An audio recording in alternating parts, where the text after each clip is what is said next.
अब स्टार्ट हो गई। तो राम राम जी, सुन पा रहे हैं ना? राम राम राम महाराज जी। हाँ जी जी महाराज जी, राम राम जी। ठीक है। राम राम महाराज जी। तो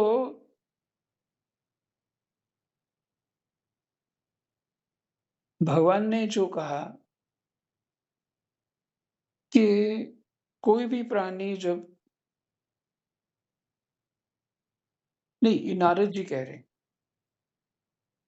कोई भी प्राणी जब देवता, वेद, गाय, ब्राह्मण, साधु, धर्म और मुझसे द्वेष करने लगता है और ऐसे ही बोलने लग जाते हैं, बिना सोचे समझे ही किसी को कोई ना कोई टीका टिप्पणी कर देते,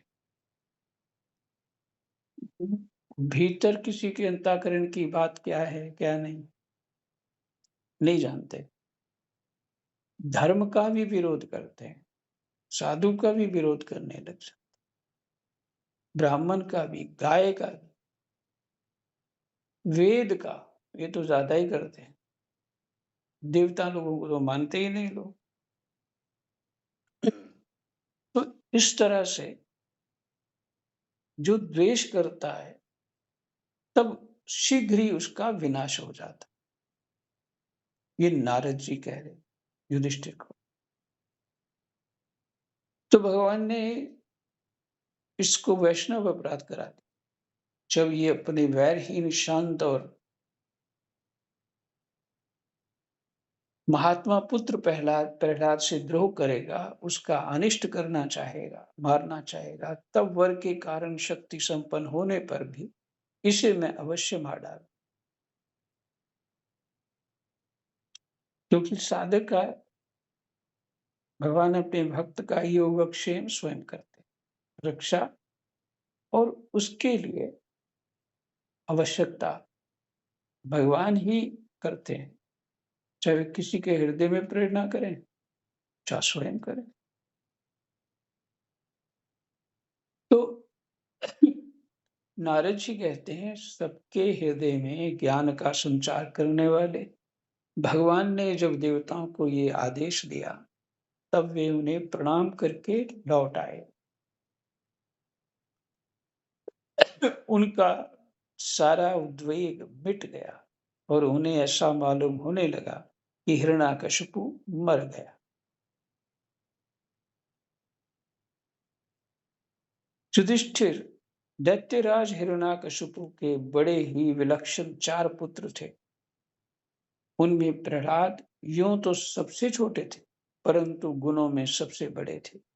वे बड़े संत सेवी थे, ब्राह्मण भक्त, सौम्य स्वभाव, सत्य प्रतिज्ञ एवं जितेंद्रिय थे तथा समस्त प्राणियों के साथ अपने ही समान समता का बर्ताव करते और सबके एकमात्र प्रिय और सच्चे हितैषी थे। बड़े लोगों के चरणों में सेवक की तरह झुककर रहते थे, गरीबों पर पिता के समान स्नेह रखते थे, बराबरी वालों से भाई के समान प्रेम करते और गुरुजनों में भगवत भाव रखते थे। विद्या, धन, सौंदर्य और कुलीनता से संपन्न होने पर भी घमंड और हेकड़ी उन्हें छू तक नहीं गई थी। कोई मने कुछ अकड़ नहीं थी, जैसे आप कहते हो आजकल ये सब है डाउन टू अर्थ।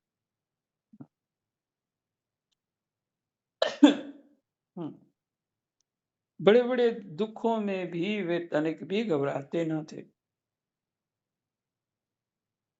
लोक परलोक के विषयों को उन्होंने देखा सुना तो बहुत था, परंतु वे उन्हें निस्सार और असत्य समझते थे, इसलिए उनके मन में किसी भी वस्तु की लालसा न थी। इंद्रिय, प्राण, शरीर और मन उनके वश में थे। उनके चित्त में कभी किसी प्रकार की कामना नहीं उठती थी। जन्म से असुर होने पर भी उनमें आसुरी संपत्ति का लेश भी नहीं था। जैसे भगवान के गुण अनंत हैं, वैसे ही प्रहलाद के श्रेष्ठ गुणों की भी कोई सीमा नहीं। महात्मा लोग सदा से उनका वर्णन करते और उन्हें अपनाते आए तथापि वे आज भी ज्यों का त्यों बने हुए हैं। युधिष्ठिर यों तो देवता उनके शत्रु हैं, परंतु फिर भी भक्तों का चरित्र सुनने के लिए जब उन लोगों की सभा होती, तब वे दूसरे भक्तों को प्रहलाद के तब वे दूसरे भक्तों को प्रहलाद के समान कहकर उनका सम्मान करते हैं। फिर आप जैसे अजात शत्रु भगवत भक्त उनका आदर करेंगे, इसमें तो संदेह ही क्या है।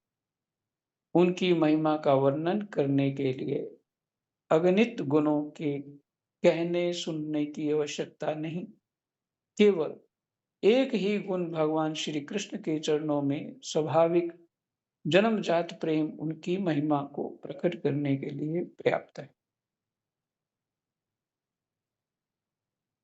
ऐसा है, जो फोन आ रहा है बार बार मुझे बड़ा डिस्टर्ब कर रहा है, चित्त फिर लग नहीं रहा, तो यहीं तक पाठ करते हैं।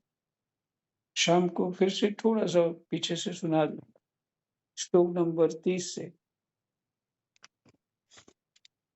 ठीक है। जय जय सीताराम। राधे श्याम। कृष्णाय वासुदेवाय हरे परमात्मने प्रणतः क्लेशनाशाय गोविन्दाय नमो नमः। जय जय सीताराम। राधे श्याम।